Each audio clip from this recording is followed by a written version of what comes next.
And now we get to hear from Don Cheadle himself, his impressions of the film and making him, and intriguing questions. Please welcome with us Lisa Kennedy, the film critic from the Denver Post. Lisa Kennedy.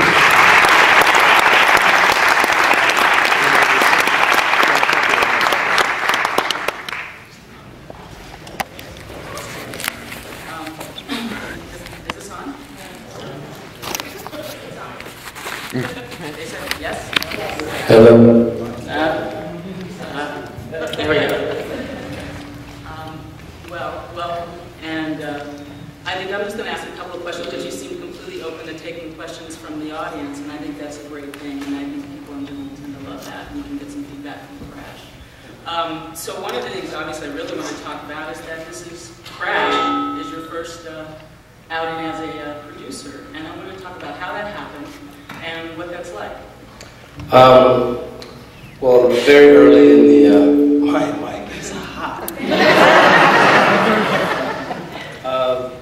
Very early, Paul Haggis, the writer-director of the film, sent me the script through my managers. I read the script. I was blown away. You don't read scripts like this. I thought, this movie will never get made, but I want to do whatever I can to try to help you.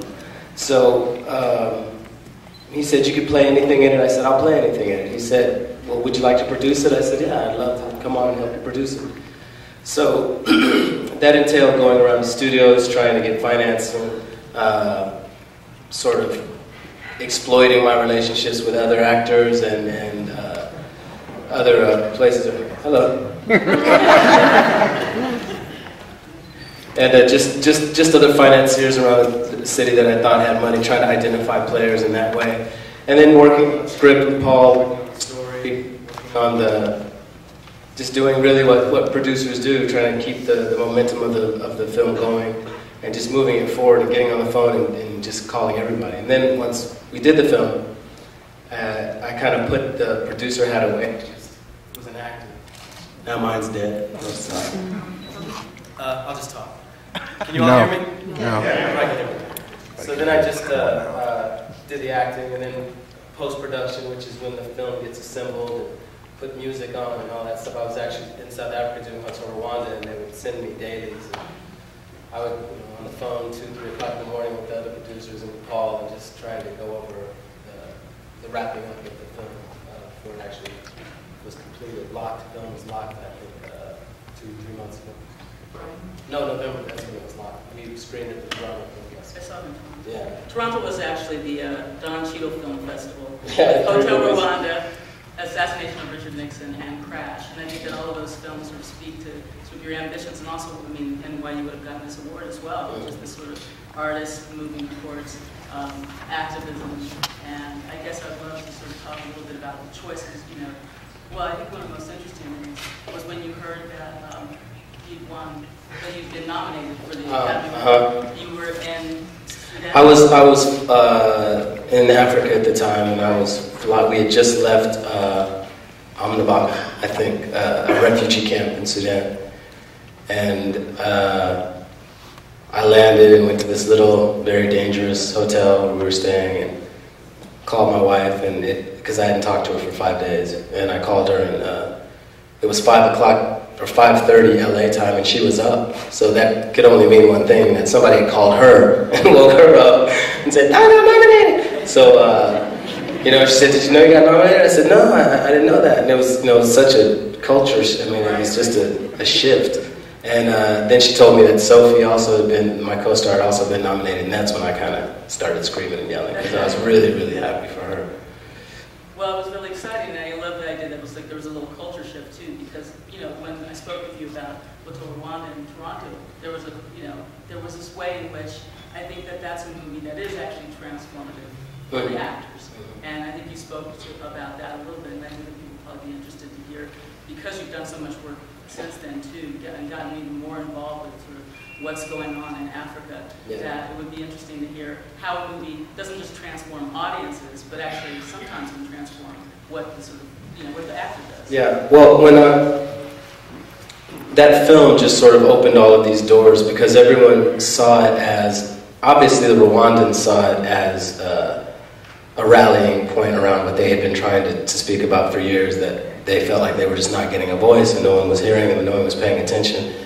And of course, Paul and I have grown very close. Paul Rusesabagina, who I portray in the film. And we just kept a close friendship. And Paul does speaking engagements all around the country, all around the world, actually. And so I started making connections through his people. And then a Republican senator out of Orange County, California, Senator Ed Royce, who at that time co-chaired the subcommittee for foreign affairs, oversaw the African Commission, that part of it, saw that Hotel Rwanda was a great device to bring attention to the Sudan and to Darfur.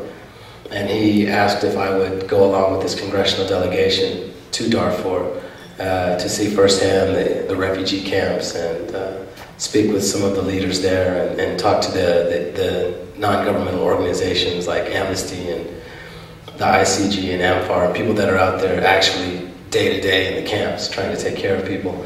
So it just sort of, there was just a natural progression from the film into where now is this act, I'm an actorvist, I guess, is what it's kind of become.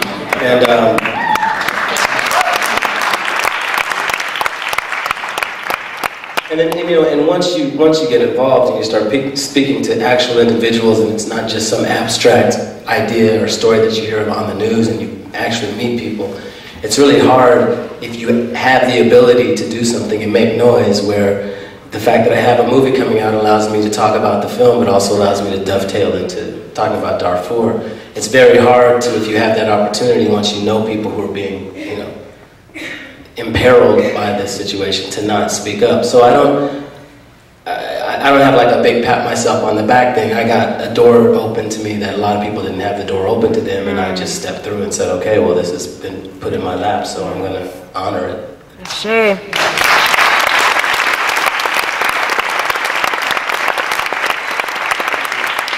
One of the things that you said was about the news and the media, and I think that one thing that would be interesting to mention, I think, to people is if they didn't know that you did the Nightline, that you did such an interesting Nightline program about the Sudan. So if you just talk briefly about that, and then we should probably open it up to questions.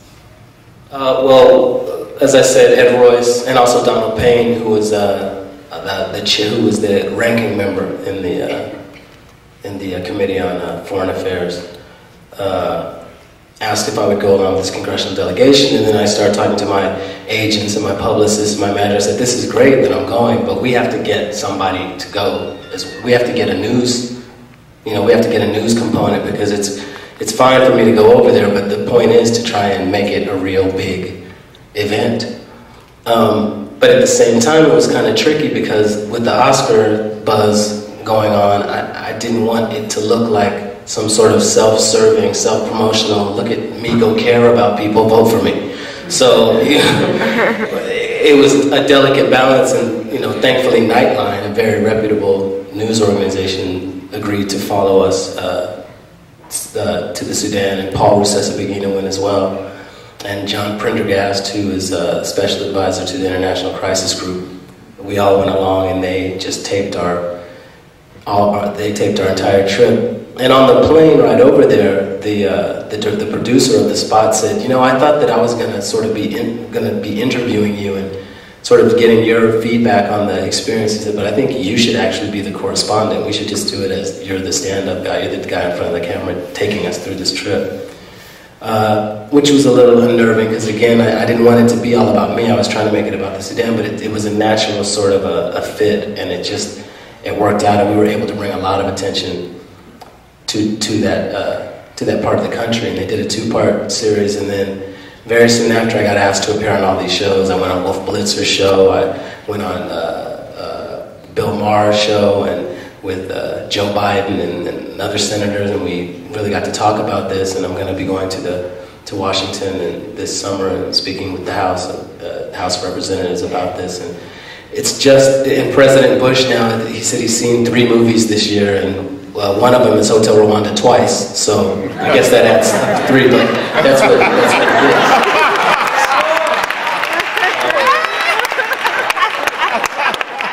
And I I just met with the president. That's pretty good. I just met with the president of Rwanda now, Paul Kagame, and they're starting to really see a turnaround. And he said to me that, you know, the movie really drew a lot of attention to the region because more and more people are saying, you know, now I understand.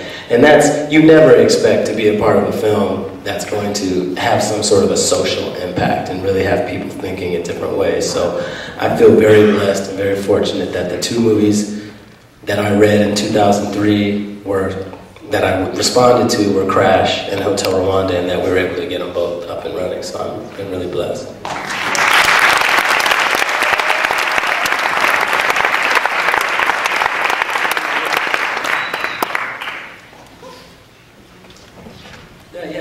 I can't see anybody. So okay. Yeah, well, I'll try to see if I can see people. Can we turn the lights up? I think this is how. Line them up. So I think we should sort of open it up for questions because you don't get an opportunity like this every time, and I shouldn't hog it. And the other thing is you don't get to talk to a producer about his film often enough, and I think it'd be interesting for him to hear how you responded to it. So it is a little hard to see you. Okay, great. So come down the aisle. Both of these. Okay. You didn't know you were going to be on blast. You thought you were going to be in the dark, ask a question, nobody's going to know. In the movie Hotel Rwanda, there were some scenes that were shot in Johannesburg versus Kigali. Can you share with us why they didn't actually shoot it in Kigali versus in Johannesburg? As it was explained to me at the time, the infrastructure. Did everybody hear his question? He wanted to know why we shot the film in Johannesburg as opposed to Kigali. Second unit, 2 weeks before, second unit, which is the unit on the film which does a lot of the exterior work and does a lot of long shots with stand-ins sometimes that aren't you. So the second unit went and shot a lot of stuff, Kigali, all the exterior things at the beginning of the movie and all of the establishing shots of the city were done in Kigali by the second unit. But as it was explained to me, there was no infrastructure in Rwanda at the time that would really support the size of production that we were bringing down to do that. Now it's different, and they did film sometimes in April in Rwanda. So there's definitely some infrastructure there, and I think that industry is sort of growing, but it was a big film to support for a small town like Kigali, which really doesn't have any natural resources or really any economy at this point. It's coming back, but it was just too big of a film, I think. Mr. Cheadle? Yes. Thank you for coming. I enjoy watching DVDs and the special feature where the director will usually give the commutation. And this is the first opportunity I got to do it live.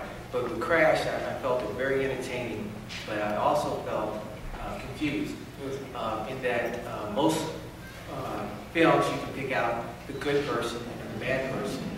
And with Crash, it seemed that everyone was good and bad. And as a director, it certainly was entertaining and thought-provoking. But what did you want us as viewers to feel and see after we leave and we discuss what we saw? But that was the most exciting thing to me about the film, is that people kept surprising you, and that, you thought, okay, that's the good guy, and then he flips on you, or, oh, that's the bad guy, but he cares about his father. He actually does have some compassion in his life. And to me, it just seemed very human and very real, because we're all this wonderful mix of beautiful and ugly, and that's just real. And that's why I thought the movie would never get better.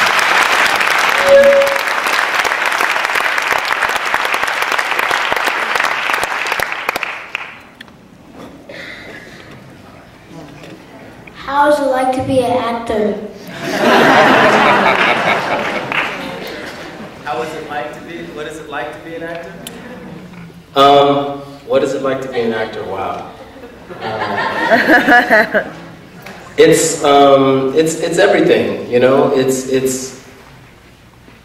It's a lot of hard work at times, and then it's the easiest job that you'll ever have at times, and it's very frustrating. I mean, I guess if you don't care and you're just like, I'll take any role and just give me some money, then it'll probably be a lot easier. But you know, I don't work. It seems like I work a lot because all of these movies kind of came out back to back to back, but those movies were spread out over years. I don't really work that much because. Not because I'm lazy, though I am, but because there's so few things that really interest me and get me to a place where I get excited. And if I'm not excited, it's really hard to go to work for 3 months, day in, day out, 12, 14, 15 hours a day on something that you can't believe you're saying, and words are coming out of your mouth, and then you have to go walk around the city and people are like, hey, I saw you in that. I saw you in that dog. I saw you. So it's a great job, and it's a great job, but it's really crazy. You have to have your ego in check because it can really squash you. Yes. Can I have your autograph? Later. Come on. You have a pen? No. You'd be surprised how many times that happens. People are like, oh, can I get your picture? Oh, you have a camera? Like, no.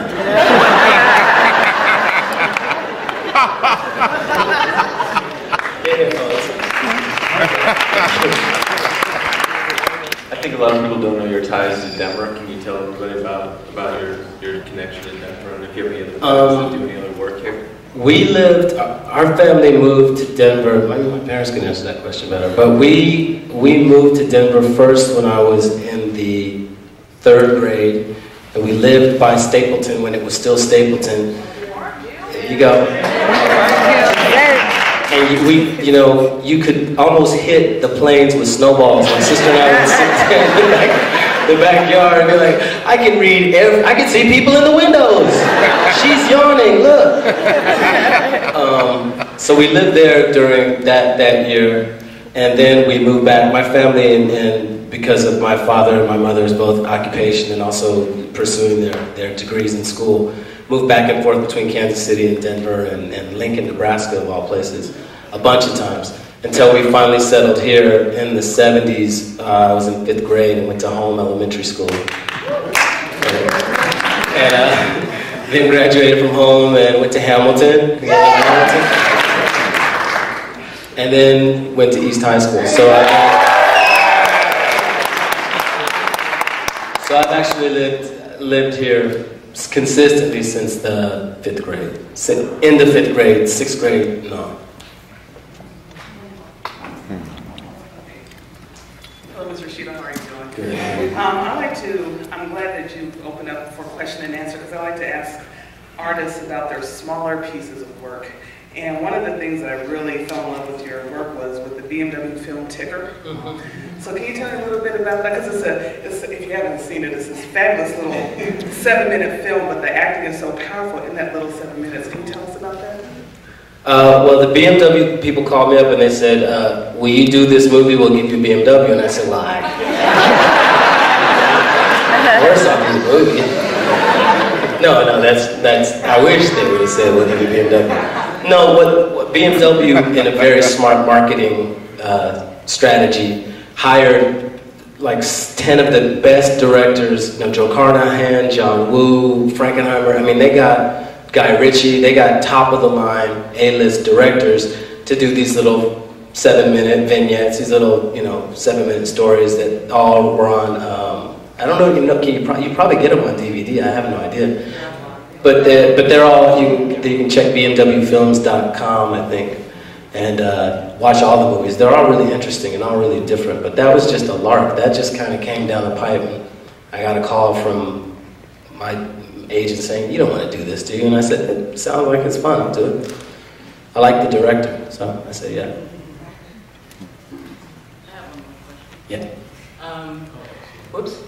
I'm sorry. Sorry. Just wanted to say hello to you and Mr. Cheadle. Your work has really come full circle back to Denver. I'm with an architecture firm that's working in Rwanda right now. And Paul Kagame was actually in our office, along with Mayor Kagame. And it really happens that your movie influenced many, many people, and person to person, things are changing in the world because of that. We're helping with master plan and development of a whole new vision for that country. So thank you so much. I'm really happy to be part of it too.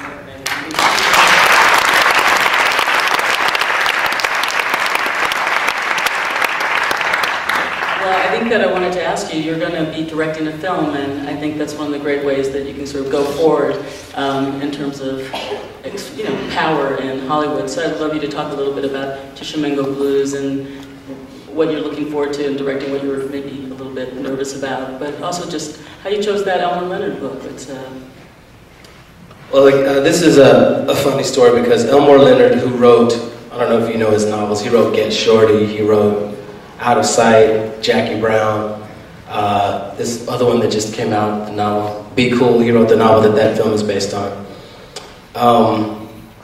He and his partner, Michael Siegel, who is his manager and his partner, were interested in doing an adaptation of Tishomingo Blues, which was at that point his latest novel. And his partner had this theory that first-time directors often make great movies. Not their second, third, and fourth one necessarily, but the first one is usually really strong. So they wanted to talk about first-time directors, and this is all what they told me, and my name came up and everybody sparked to it. So my agent was saying, you've got to read this book because these guys want to meet you as a director. And I get a lot of these calls where people are like, well, I used to at that time. People would say, oh, you got to read this movie, and then you read the film, and you go in and you meet with them, and they say, we don't have any money, and we don't have any studio. We have nothing. It's kind of just a smell you thing. It's like, we just want to know if you liked it. Like, man, I read this terrible 135-page script. So if I'm not going to read a 135-page script, I'm not going to read a 350-page book, unless it's real. So my agent kept saying, no, it's real. You should read the book. You should read the book. I kept putting it off. Finally, he said, there's a meeting scheduled next week. You have to read the book. So what agencies do when they have a book as a property is they do what's called coverage, which is like Cliff Notes. So they have someone read the book and write coverage. So I said, send me the coverage. I'll read the coverage and see if I think the coverage is any good. So I read the coverage and it was really good. So I went in and had the meeting, and there was about 17 people in the room, and they're asking me about the book, and right off the bat I was telling Elmore Leonard, well, I'll change this, and you couldn't do that, you can't use that from the book. And during the meeting at some point somebody said, well, what about what happens in the third act on page 200 or something? And I said, oh, I don't know, I haven't read the book. And it was like dead silent. And everyone looked around like, is this dude kidding? So I left. I was quick. The meeting quickly ended, and I was asked to leave. My agent chewed me out, and 3 of the producers were like, "There's no way we'll ever use him. I don't care. He's a director. He's going to come in here for a meeting. He hasn't even read the material. He's done." But the other 3 producers really wanted me, so I had to read the book, which didn't really change any of my opinions. The coverage was good, and I was still kind of right about what I thought, and then I had to fly to London and meet with the other producers, and they finally acquiesced and hired me. So then we were down the road quite a ways with a financier, because it was a really hard part to cast. The lead part was a really hard role to cast, because there's a real dearth of white men between the ages of 35 and 45 who can get a movie green-lit. There's about 4 of them, and you guys you probably know all who they are, and all of them said no. So it was a real hard time trying to find a place for this material, but we thought we had a guy, and that fell apart. And now the movie is actually not in production, it's not in pre-production, it's kind of in stasis right now, so I don't know when and if that's going to come off, but that's definitely something I'm going to be doing in the future, is directing.